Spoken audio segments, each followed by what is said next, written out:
టీడీపీకి మరో big shock తగిలింది. టీడీపీ పార్టీకి కేశినేని నాని కుమార్తె కేశినేని శ్వేత గుడ్ బై చెప్పారు. తన కార్పొరేటర్ పదవికి టీడీపీ సభ్యత్వానికి రాజీనామా చేస్తున్నట్లు ప్రకటించారు.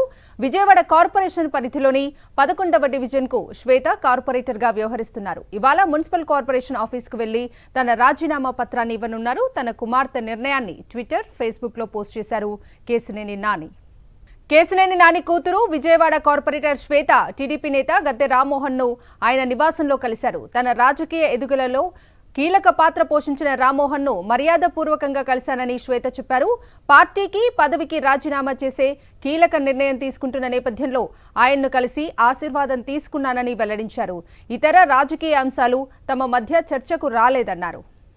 నేను చిన్నప్పటి నుంచి కూడా గద్దె రామ్మోహన్ గారి ఇంట్లో నేను చిన్నప్పటి నుంచి ఆడుకుంటూ ఉండేదాన్ని. వాళ్ళ ఇంట్లో పెరిగిన మనిషిని నేను.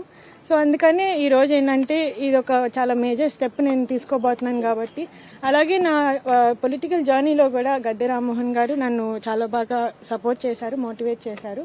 ఇక్కడ మా ఈస్ట్ కాన్స్టిట్యున్సీలో మేము కార్పొరేటర్స్ అందరం కూడా ఆయనతో పాటు చాలా బాగా పనిచేశాము. సో అందుకని ఫస్ట్ వచ్చి మర్యాదపూర్వకంగా ఆయన కలిసి ఆయనకి నా నిర్ణయం గురించి చెప్పి ఆ తర్వాత వెళ్ళి రాజీనామా చేద్దామని అనుకున్నాను.